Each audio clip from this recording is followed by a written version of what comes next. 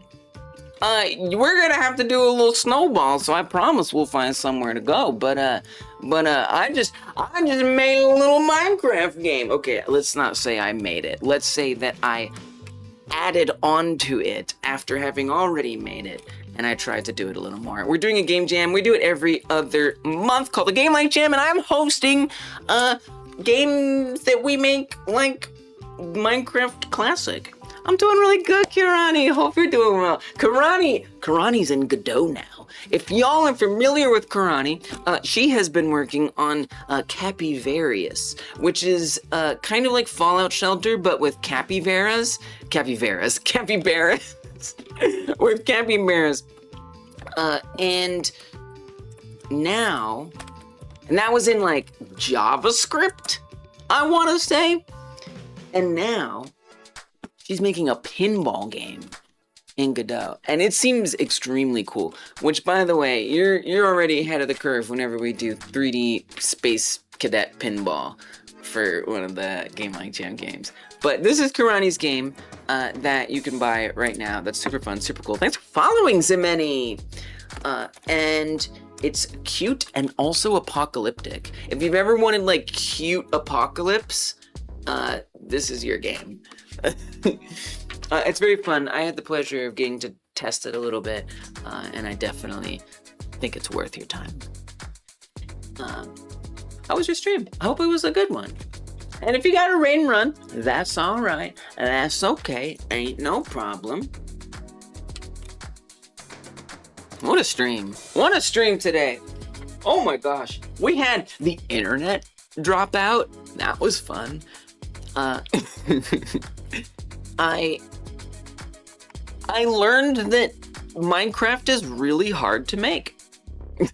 I knew it was, but now I really know it is. Now I super know it's hard to make. It's fine. I like really know that it's hard to make. Like a lot, like very, which is fine. You know what? It's fine. Rain and run, go ahead, take care of yourself, girl. Appreciate the raid. I promise I will handle your raiders appropriately. I will say this is visually hideous. Like this is like we can't just literally stop with those colors. Like there has like come on. So like maybe like some nice blue, you know, at least come on. Have some decency. All right. I mean, really. It just isn't right. A little lighter pink, and then maybe something like that. It's probably gonna be kind of bright, isn't it? I don't know. See what happens. Let me see. Oh, Jesus. I mean, at least I can see the red against it now. I mean, it's kind of fun to think about, like, just shifting the color palette, you know? It makes me think about, like, shaders and stuff. Like, could I put, like, shaders on each block? Like, what would happen? What would that be like? I don't know. I don't know, I'm cooking ideas. Well, thank you everybody for being here. I hope you will check out the Game Like Jam. There is a free gift that you'll get by joining. If you join now, I'm gonna send an email right after the stream because the last gift email, unfortunately, the there was an issue with the link. But there's not going to be an issue this time. So as soon as the stream is done, I'm going to be sending out an email with the fresh 3D asset pack. It's a whole 3D asset pack that was donated kindly by Just Create 3D. And it is a Minecraft themed, it's not Minecraft, it's it's Cartoon Cube World, okay? Brick block 3D asset. It's different. And it has some really cute blocks that you might want to use, if not in your Minecraft, like maybe in something else. It's got ores, it's got pumpkins, look at these cute things. Normally it's like $10 when it's not on sale, and you can get it free. Just join the jam, and I'm gonna send a link right after this, and you will get that. So just something to think about, other than that, I'm gonna go look for some people who are on both YouTube and Twitch. If you know anybody who's streaming on both platforms right now who we could go hang out with, please tell me about them. And I do want to say I'm sorry if I missed like messages. I tried to really keep up today, but things got a little nuts. But we'll be back to normal paying attentioning by Friday. Yeah, networking is a bit much. No networking. I kind of will be interested to see if somebody tries to do a multiplayer. We've had multiplayer entries to the Game Like Jam before, so it's not unprecedented. Alright, so we're gonna start on YouTube, since that's the easiest, that's the hardest place, I should say, to find somebody. So starting there is usually the way to go. We've got Imaginary Villain, Mr. D-Boy, Crycom. Okay, that's a few people. Mr. D-Boy is a solid choice. Absolutely, 100%. Actually, Mr. D-Boy said they'd be a sponsor for a jam one time. We should definitely follow up on that one of these days. Yeah, you know what? I think Mr. D-Boy makes a lot of sense. Is Mr. D-Boy gonna be here for a minute? Let's see how long they've been up. 31 minutes. That's like just happened. That's like just happened. You had an idea for a friend swap game, but you think you'll leave learning that code for another time. Yeah. I mean, that's understandable. Wait, you were starting something. You were starting something, but then you stopped. I remember. Okay, so how do you do a raid on YouTube? You may not have known that you can do that. Well, let me tell you, you can. You're gonna hit that create button in the top right on your YouTube page, and then it'll take you, when you press go live, it'll take you to this little live place. And look, there we are, there's the live stream. You click on your live stream that you currently have, and down here at the bottom will be a stream settings. Those stream settings are going to be very important to click on. Scroll down, go to edit on the right here. Next, we're gonna hit customization, come down here, press add, click on the second box, and there are the people we subscribe to, and we now can redirect to Mr. D-Boy. So as soon as this stream ends, so if I press end stream, you will see that it is going to take us to Mr. D-Boy. So that's how you do a raid on YouTube. It's kind of a lot. You might be wondering, or you already know, how we do a raid on Twitch. Look how wonderful this is. Are you ready for this? /raid Mr. D-Boy. That is like just the way it is. It's just spelled like that. Bam. It's that easy. It's that easy. Thank you all for being here. I'll be back on Friday. I will be back on Friday to work on my normal big project. It is a game about alien. Bam! It is a game about aliens invading Earth. At a time when Earth is on the cusp of World War III, which I'm starting to realize is actually because of the aliens in a lot of ways. So it's going to be quite a story.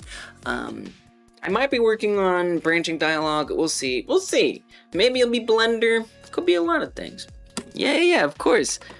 Yay! Yes, please. I'm so excited to see what y'all do for your own Minecraft likes. I was gonna update my entry. I already submitted my game.